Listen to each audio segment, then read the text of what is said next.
Welcome to Basic Brewing Radio for Thursday, November 16th, 2006. I'm James Spencer. Here at Basic Brewing Radio, we're all about home brewing. Well, this week, John Palmer, author of How to Brew, joins us to talk about frequently asked questions. What are the questions that brewers, especially new brewers, ask when things don't go as they expect? Also, we'll get a bit into the question asked in How to Brew, is my beer ruined? Well, first I want to call your attention to an excellent episode of another homebrewing podcast. Graham Sanders of Craft Brewer Radio out of Australia ran a comprehensive talk in his show about starters from David Loxton of Y Yeast. David does a great job of explaining the why and the how to do a starter and the details of what goes on with the yeast. This appears in the October 8th episode of Craft Brewer Radio, so be sure to check that out. And thanks to Graham for recording that presentation and putting it out there. Very useful stuff. You know, I'm always behind in catching up on podcasts. And, you know, it's all I listen to are podcasts nowadays, but there are only so many hours in the day. Taking a look in the mailbag, I may need to start a new featured segment called Overlooking the Obvious, inspired by this letter. Gary from Florida writes, I was listening to your show about hot side aeration. From my research, you forgot to take into consideration that yeast is beer's best friend. Most megabreweries filter their beer. By doing that, they shorten the shelf life and expose their beer to possible off-tastes and infections. Yeast will usually eliminate many normal off-tastes with aging, not caused by infection, but if the yeast is prematurely removed, these tastes will be allowed to grow. Gary says, bud is a classic example. The beechwood aging actually causes the yeast to drop out faster before it can absorb the off tastes, thus the acetaldehyde off flavor of bud. Gary says, I'm thinking that if you repeated the same experiment with well-filtered beer, you would notice a dramatic difference. Well, thanks, Gary. You're right. I don't think we talked enough about the effect of yeast in our experiment on hot side aeration. That's probably why HSA is not as big a problem with most homebrewers, because we leave the yeast in the bottle to do its thing and help condition the beer. Most commercial breweries filter their yeast out of their beer, so it's essentially dead when it leaves the facility, and it can't get any better in the bottle or can, so any off flavors will stay in the beer, and it can only get worse. In bottle-conditioned beer, Gary, you're right. The yeast is still in there working after the cap is put on, and it has a chance to take care of some of the imperfections. That's probably why we didn't notice the fruity off flavors that we tasted in the initial tasting in any of the following tastings. So thanks, Gary, for bringing that up. A very important point. And once again, the first and probably a big series of Overlooking the Obvious. Jamie from Annapolis, Maryland writes, Basic brewing for parents? My wife and I recently found out that we're going to be parents soon, and I was wondering if you or your listeners had any advice on balancing brewing with parenting. Well, first of all, congratulations, Jamie. Your world is about to change in ways you can only imagine. It will be a change for the good, by the way, but the transition phase may be a bit of a shock. Now, we've got 2 kids, and I can tell you that you will probably be way too tired to think about brewing for the first few months. After that, time will be a precious commodity. They urge new mothers to sleep when the baby sleeps, and that may be good advice for new parent brewers, too. You may not have time for all-grain brewing for a while. Extract batches take less time, and you can still get great beer, which is, of course, important.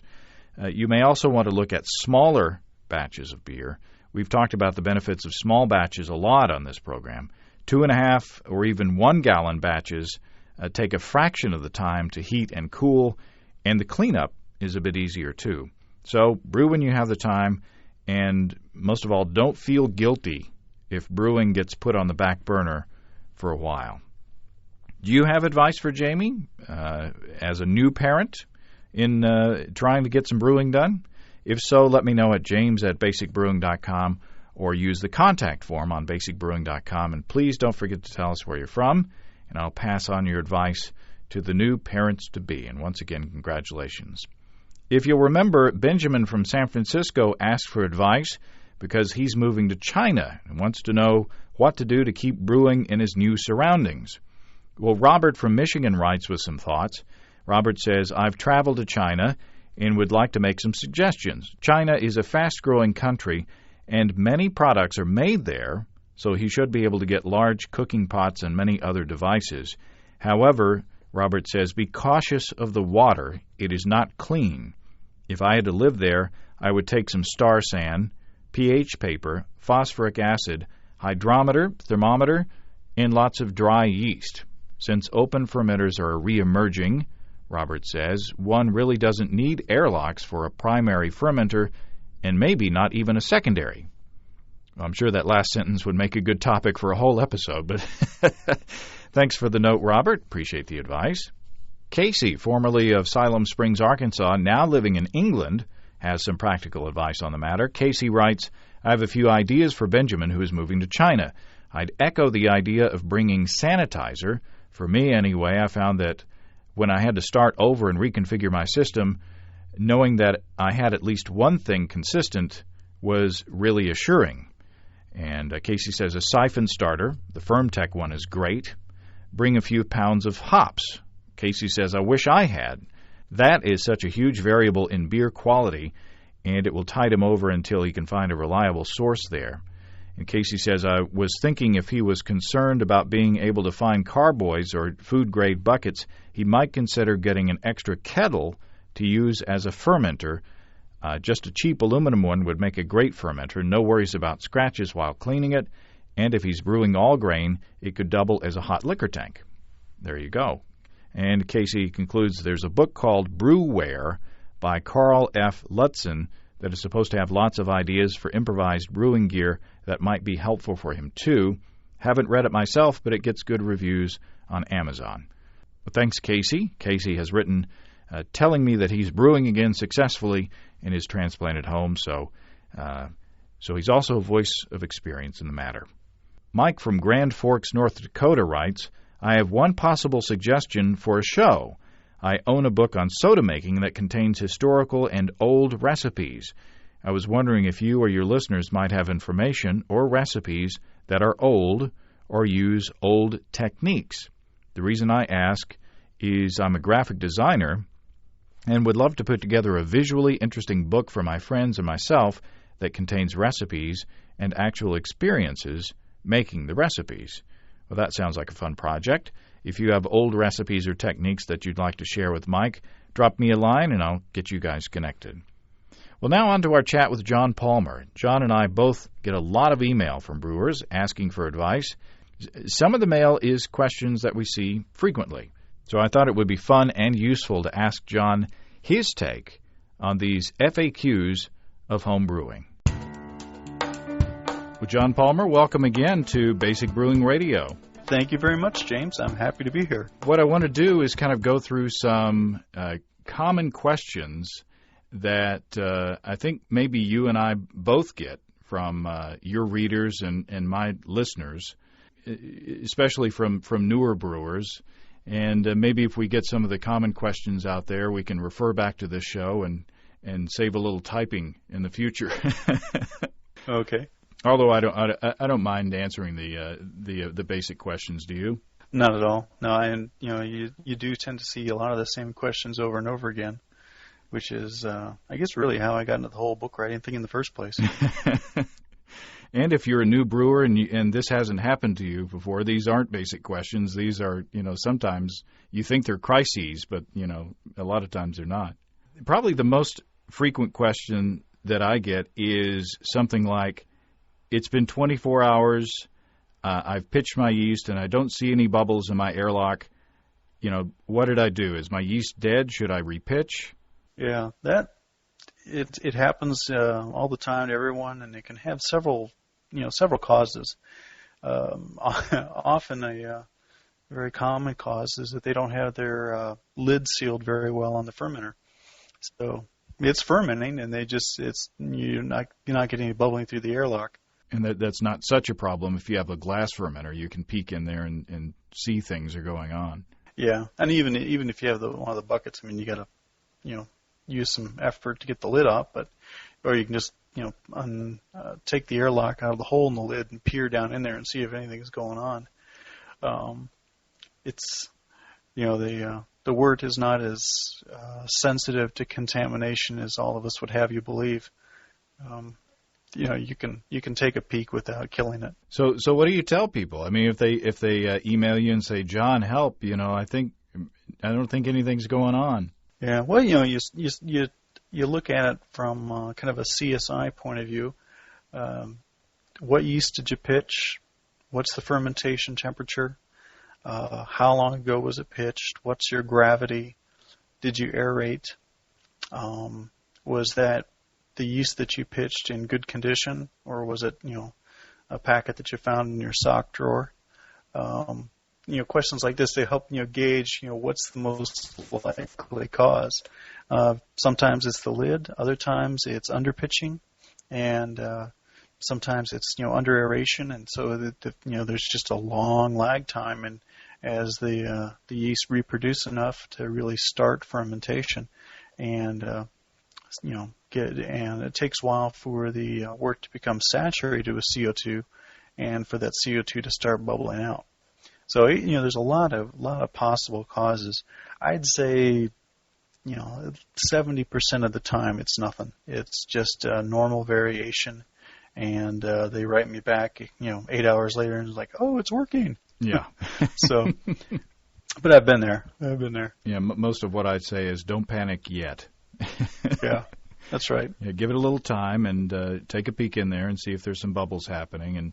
And I almost always counsel people to make a starter next time, and that way for sure if you've got that bad yeast, or and you can help the yeast wake up and get going so that you don't have such a large lag time the next time. Oh, I remember this one email that I got about a year and a half ago, I think. Again, the usual question, hey, nothing's happening. Well, he set up his webcam to his computer, pointing at his airlock, and so he could log in from work and see if the airlock had started. And he wrote me back and said, "Take a look at this, it's going." I could see it over the web. Brilliant use of technology. Oh yeah, of course. Yeah, it's you tend to be a little anal when you first start. Yeah. But that's passion. That's home brewing passion right there. And hooking up your webcam. Oh sure. Well, and fermentation is such a I still am just fascinated by it, and I've got the glass carboy now that I usually use, and I'll make 2 or 3 trips down into the basement a day to kind of peek and see how it's going, and I'm just amazed that it's working. It's yeah, exactly. You're just depending on this other organism to do the work for you, and when it actually catches on and has a good fermentation, it's just like, wow. I can't get enough of it. Yeah, it's neat. On the converse of that first question, I get this a lot. My fermentation took off right away, and now it's 24 hours later, and it's stopped. There's no activity. Is it stuck? Do I have a stuck fermentation? Yeah, that you're right. That is a common question, and that my first question is always, what temperature are you at? What's the fermentation temperature? Anytime they write back and tell me that the temperature is over, say, 70 degrees, then I'm inclined to think that it may be done. Mm-hmm. Depending, then you got to ask the questions. Okay, what was the gravity? Get an idea of, is it really done? Did they just use a standard 1-can kit, and they're working with an original gravity of, say, 35 to 40? That can be done in 24, 36 hours without, pretty easily, depending on how much yeast they pitch and if it's warm. If they're doing a heavier gravity beer, the temperature is between 65 and 70. Then you kind of say, okay, let's suppose that it's not just done. Maybe it is stuck. What did you ask the brewer? Did they aerate? What kind of kit was it? Was it one that was high in refined sugar? And then you kind of look at and start gauging the yeast health. Could it be a stuck fermentation? But be that as it may, the answer or the recommendation always comes back to let it sit for the rest of the week and see if it gets any more activity. Maybe it'll start up again. Maybe the fermenter got cold overnight. There's a lot of reasons that it could seem to slow down or seem to stop. But unless you can verify that by taking a gravity reading that there's you don't see any more bubbles on the surface and the gravity is still at like 1030 or 1025, it's probably just best to leave it sit for the rest of the week and see where it goes from there. But if it's stuck at like 1030, 1025 and no sign of fermentation when you look down in the bucket, then you probably want to pitch some more yeast. Would physically rousing the yeast off the bottom, would that potentially help? I'm told by the yeast guys that really doesn't help. That rousing can help to some extent, well, to a larger extent with like your conditioning functions.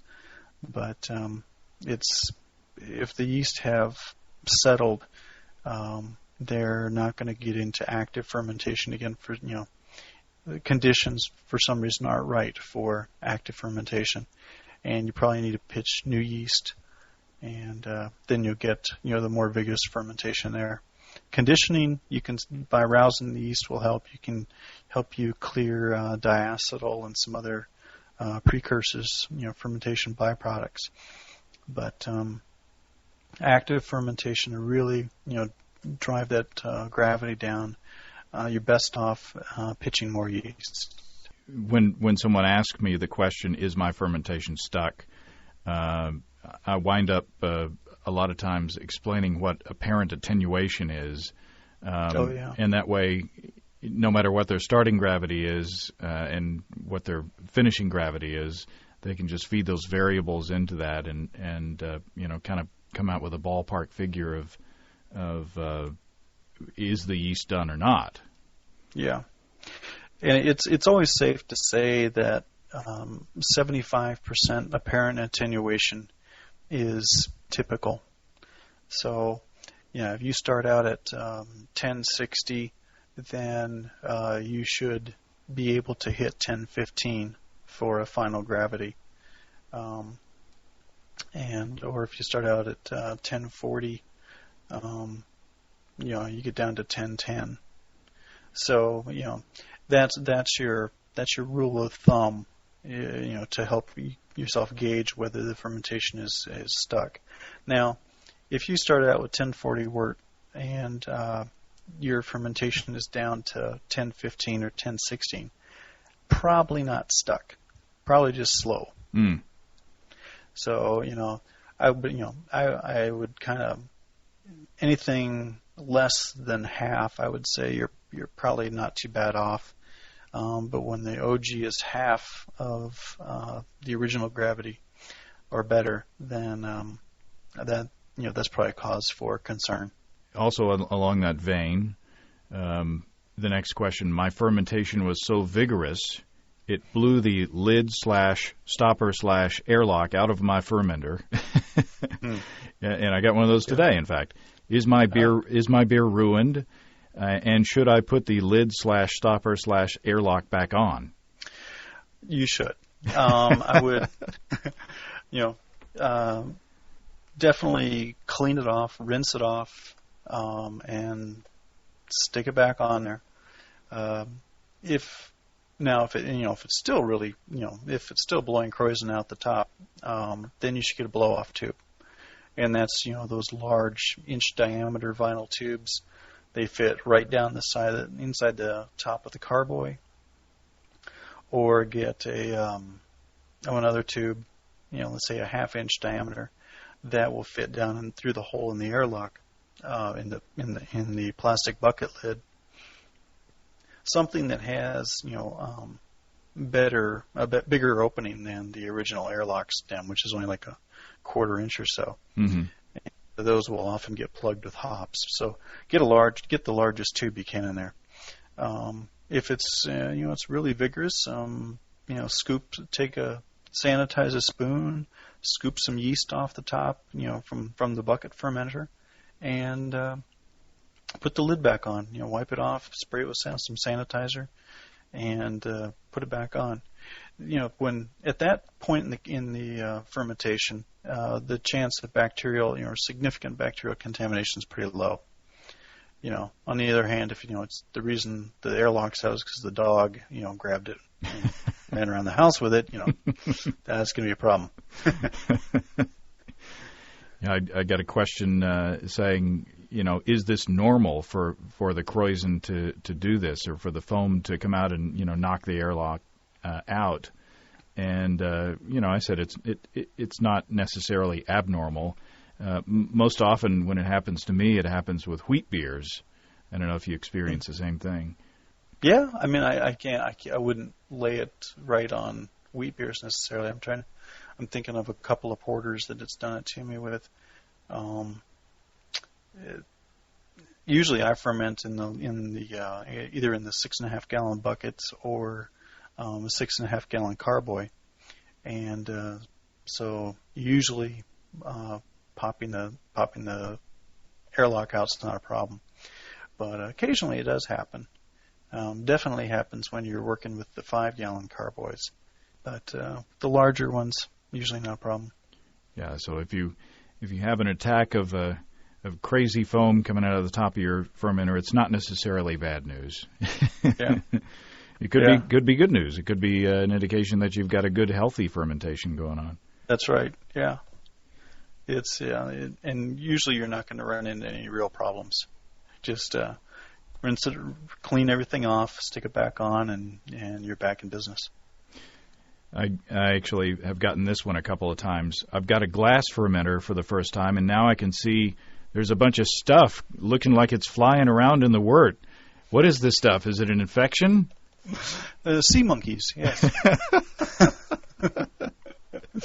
No, that's the good stuff. That's you got a lot of yeast flowing around in there. You got all your trub floating around in there, and that's why I like fermenting carboys, because you get to see the activity in your beer. You can really know that that's an active fermentation, and if you're doing a lager beer and you see all that activity really start to slow down, then lager, they often chug along so slowly that it's hard to get a real good idea from the airlock what the activity is. But when you can actually look in the carboy and watch that churning slow down and everything start to settle, then your fermentation's nearly done. I remember I fermented in plastic for a long time, and when I got my first glass primary fermenter, it was like watching TV. I would yeah. would just sit in there, and I actually put a chair next to the fermenter because it was so fascinating to watch the thing. They should make a fermentation screensaver. Well, there you go, or a webcam. I should have had a webcam like that guy. Oh. There's a bad smell coming from the airlock. My wife is mad at me because the closet smells like rotten eggs. Yeah. What's up with that? That's usually benign. That's usually not a problem. A lot of yeast will throw off sulfur, smells, and especially your lager yeast will kick off a lot of sulfur. So just fan the room and blame it on yourself. And, no, it's not the beer, hon. It's me. Sorry. It's when it's convenient to have a dog at that point. Yes, exactly. Yeah, but the rotten egg smells usually are not in the beer. And like I say, it happens most often in lagers, and but all those odors will dissipate and the beer will be fine. I've gotten a couple of these recently that I hadn't really gotten before. In fact, I think 3 of them here in the past couple of weeks of guys saying, what if I just watch the beer where it's near the end of primary fermentation, and when the bubbles slow down can I just bottle right then and instead of waiting for it to be done and then priming it? No, that's a bad idea. That's a real good way to get bottle bombs. Yeah, because unless you have a lot of experience with a particular recipe and particular yeast and know how many gravity points you are away from finishing, you could be off by 5 points and end up over the bottles over pressurized and explode. I mean, it's that technique. You hear a lot of professional brewers talk about, oh yeah, I just cap the conical, when I'm within a couple points of terminal. Well, A, they're professional brewers. B, they have enough experience with the same recipe, over a period of, weeks and months and years to know where that beer is going to finish. They know their yeast, and they have really good controls on their fermentation environment. So they really do know where that beer is going to finish. Homebrewing, unless you've cultivated that kind of experience with a particular recipe, it's best to let that beer completely finish fermentation and then prime and bottle, just to be on the safe side. It's dangerous to bottle too early, and you may be cheating yourself of some conditioning time on that primary yeast. That's right. Yeah, I mean, if you don't, those sulfur smells, if you don't let a lot of those, chemical precursors and compounds off gas during fermentation, that'll still be in the beer. So, a good conditioning time is worth it. Patience is probably the most difficult skill in home brewing, probably. Yeah, especially the first few batches. Once you've done a few and then your impatience to try it can settle down. You have a little more patience to spare. I'd say that the key to that is to have several batches going at once. That way, there you go. Yeah, you'll always have something in the pipeline there. Yeah. You and I worked together with a listener who emailed. This was several months ago. I don't know if you remember. A listener emailed from Great Britain saying that he had bottled his beer and it was flat and he couldn't figure out why. And it was like a cross-continent. Actually, around the world effort trying to figure out what was wrong with this guy's beers. And it turned out that he had leaky bottle caps. That's right. Yeah, that was the problem. And he actually came up with the solution on how to figure that out. He put he actually put a condom over the top of his the neck of his bottle, and it inflated. So he figured that one out. With the cap on. Yeah. But what if someone says my beer's been in the bottle for a couple weeks and it was flat as a pancake still, what's up? Yeah. Some bottles can take, even within the same batch, some bottles will take, 3 weeks, a month to carbonate. Others will be done in a week. Depends on the health of your yeast. Depends on, temperature and all the fermentation factors. I would say, if you've got a bottle, primed bottles, and you open one and it's pretty flat, and you look in the bottles and you see a yeast layer on the bottom, shake them up. With the caps on, shake them up, move them to a warmer room.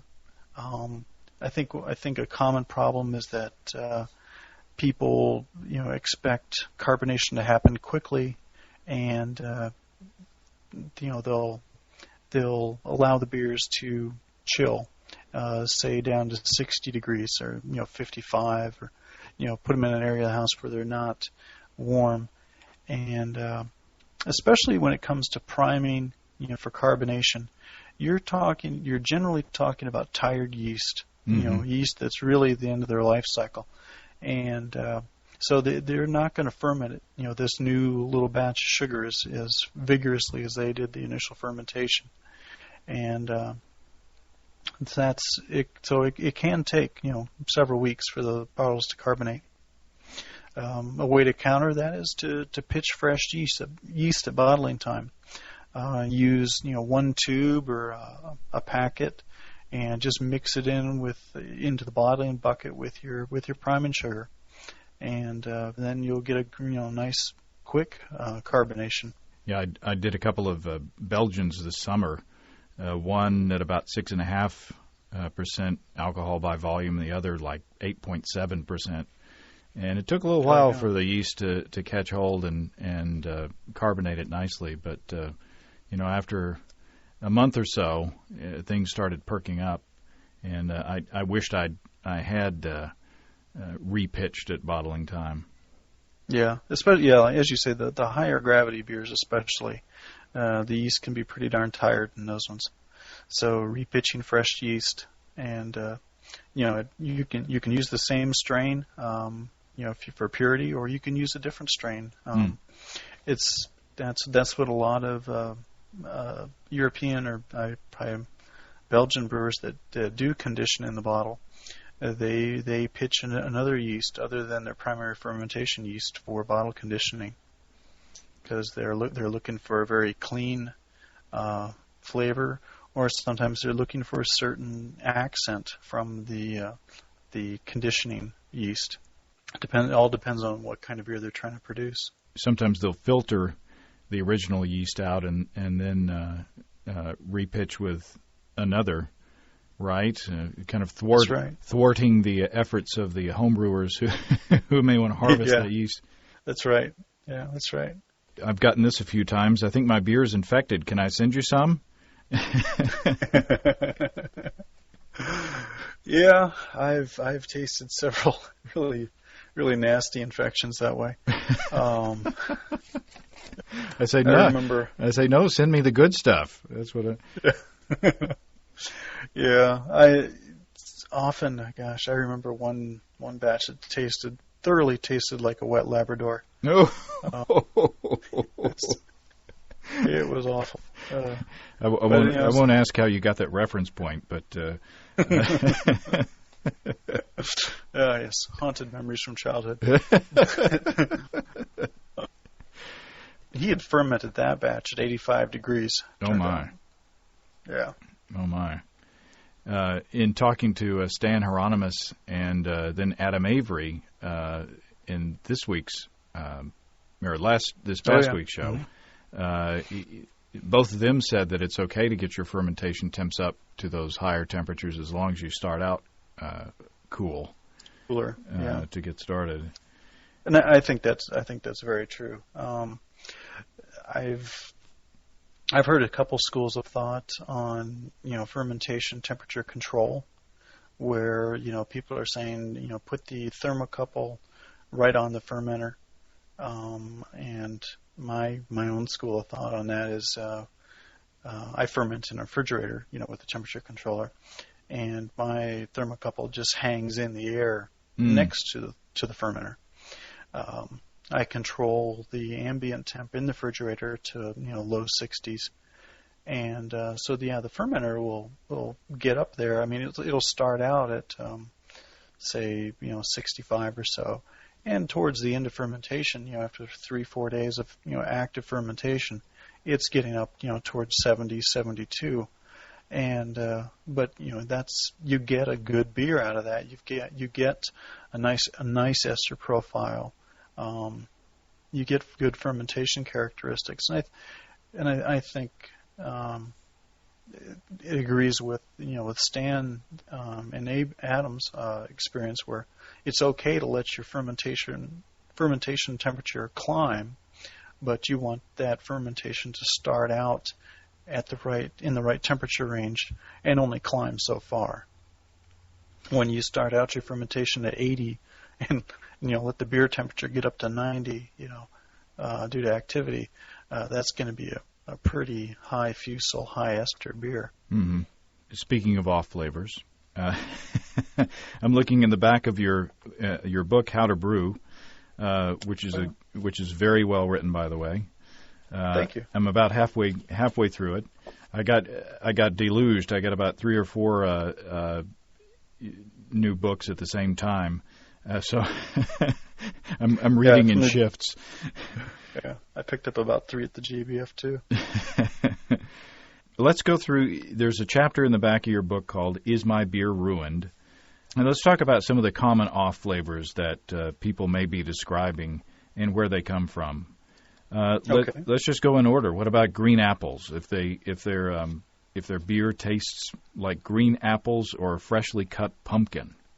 Yeah, that's the acetaldehyde, which is it's on the chemical pathway to producing ethanol, and it happens. You can get that from over pitching. I've had it in lagers that I've tried to really pitch too much yeast to, and you get a lot of green apple flavor into the beer. The cure for it is just to simply leave the beer on the yeast. Acetaldehyde will be cleaned up by the yeast.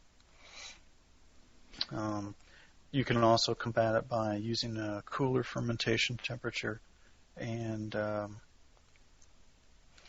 let's see, give it some a warmer, like a diacetyl rest, before cold conditioning, or basically a longer conditioning time before cold conditioning.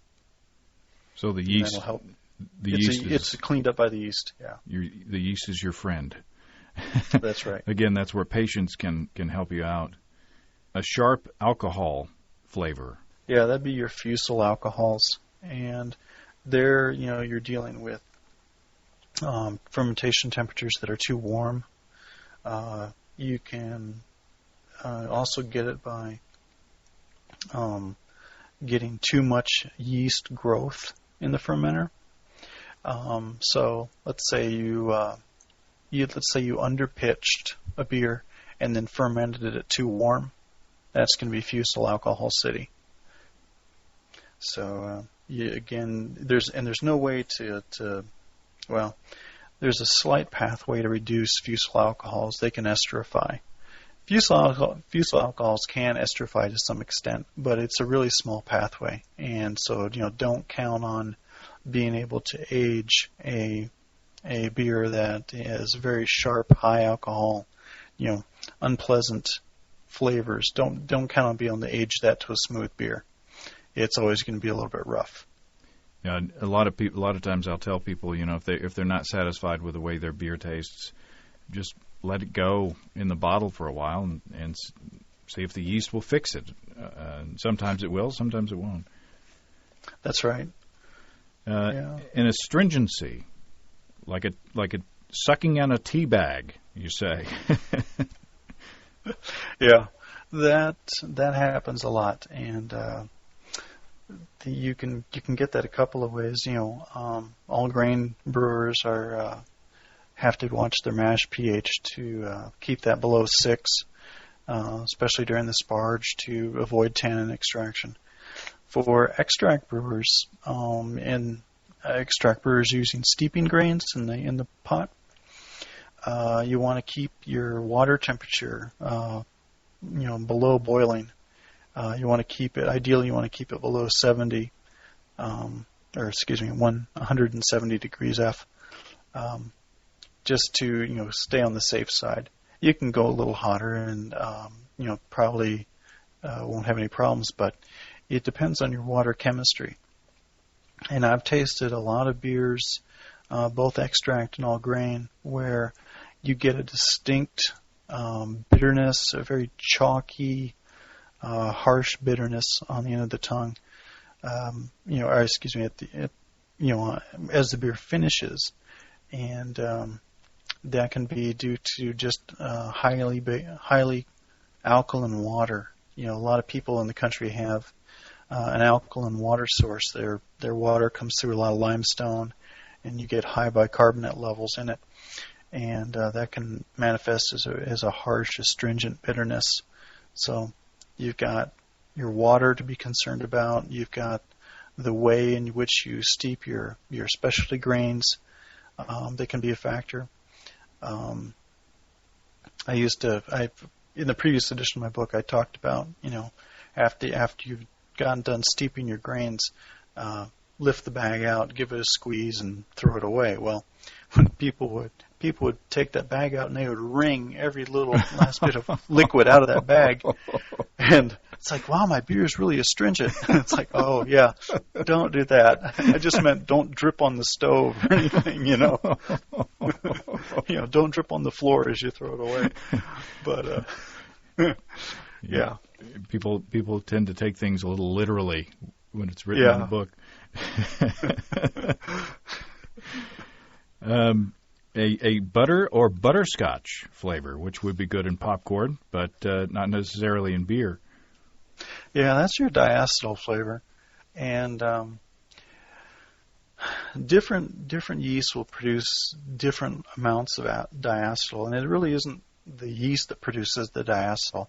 The yeast produce what are called acetohydroxy acids, and these precursors are generated to different levels by the yeast, and then these chemical precursors just break down chemically in the beer to form diacetyl.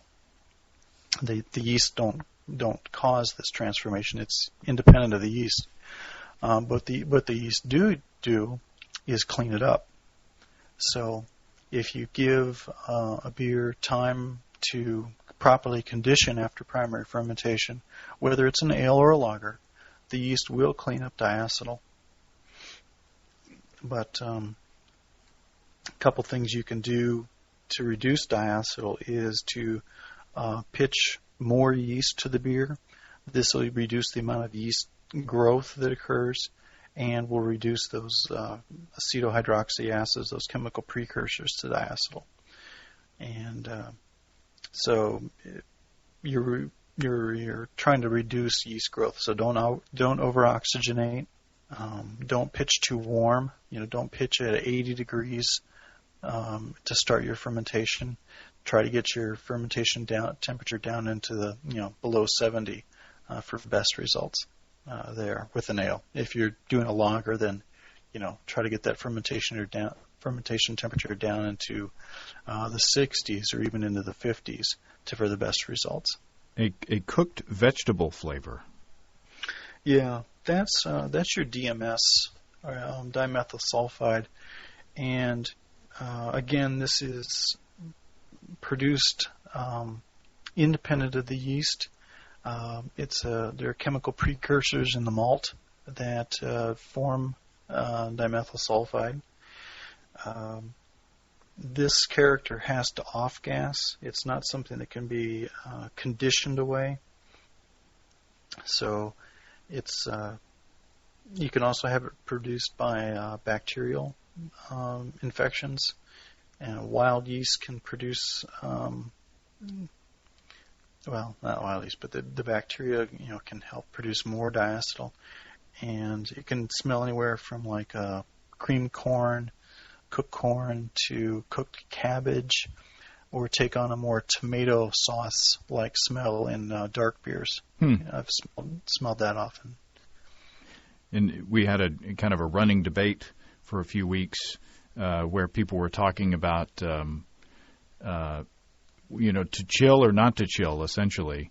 Some brewers were saying that they routinely would not chill their beer, but leave it to chill naturally overnight, and then they would put it in the fermenter the next day and pitch when the beer was or the wort was chilled to room temperature.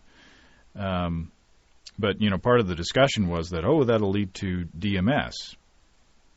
Yeah, I would certainly think it would. I mean, based on everything I've read and experienced,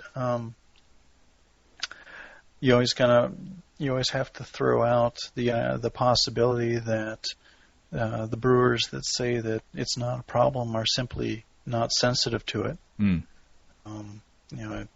If you tasting beer and judging beer and so on, you meet a lot of people that say right up front, oh, I'm very sensitive to DMS. I am myself.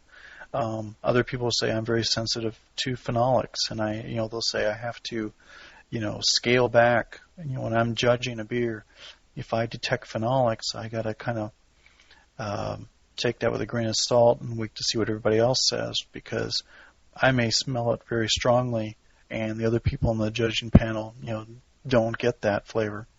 So, different people are sensitive to different things.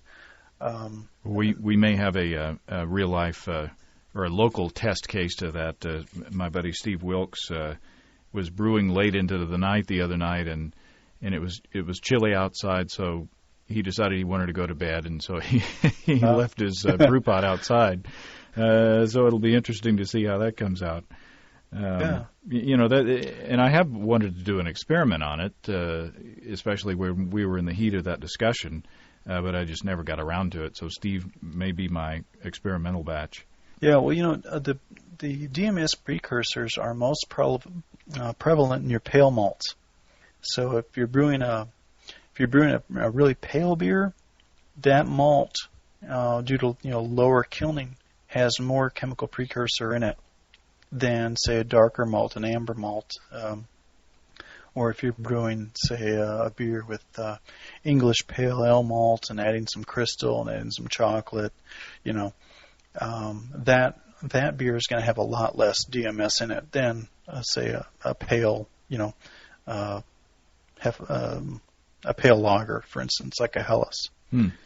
So, and a lot of your big brewers, like Budweiser and so on, they use airflow to help strip out DMS, during the chilling and whirlpooling, because they are brewing that very lightly kilned malt with that lightly kiln malt, and the DMS is more of a problem for them. Rolling Rock, there's a prime example. Yeah. Let's hit another one more of the favorite off flavors that people report tasting, and or one of the more common ones before we run out of time. What's another on your top list? Probably the cidery character. A lot of beginning brewers, a lot of extract brewers will complain about a cidery character in their beer. And I know that was my first brewing experience. I had an incredibly cidery beer that I was really disappointed with. I think there's a lot of debate these days on, where does that cidery character come from? And I think there are probably several things that can contribute to it. It's part of it could be an acetic acid, a byproduct of the fermentation. It can be, it's often associated with levels of or higher levels of refined sugar in the wort, like table sugar. I think a lot of beginning brewers don't get the yeast health. Say they're pitching a packet of dry yeast. If that dry yeast is not terribly healthy, and so they end up under pitching. The yeasts are stressed. They're not rehydrated well. The wort isn't aerated well. All these factors combine, to put a lot of stress on the yeast as they're trying to grow, and they will throw out more of the acetohydroxy acids. There are chemical pathways in the fermentation cycle, in the production of ethanol, that will produce acetic acid as a byproduct.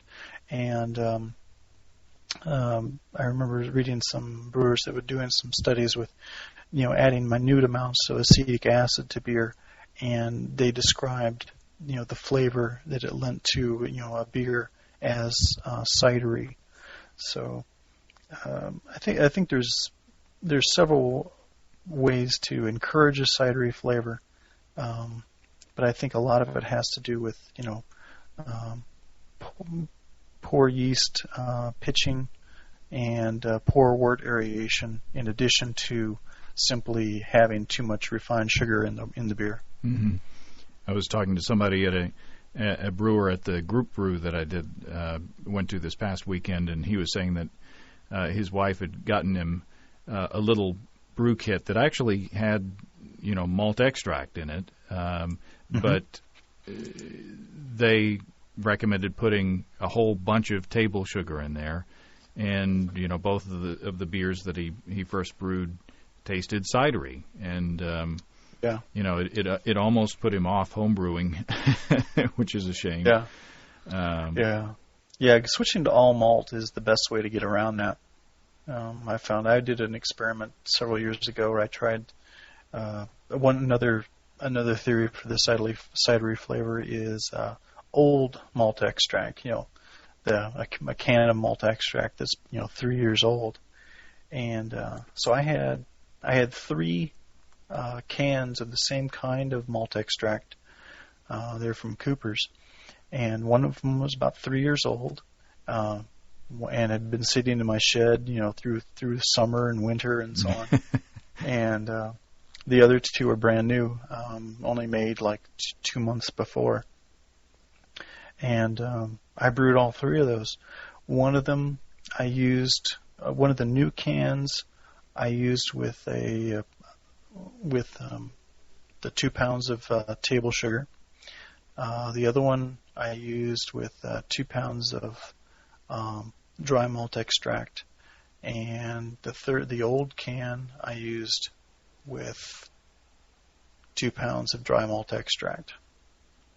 And they all sat side by side, and they were all pitched, with a packet of dry yeast that had been, properly rehydrated.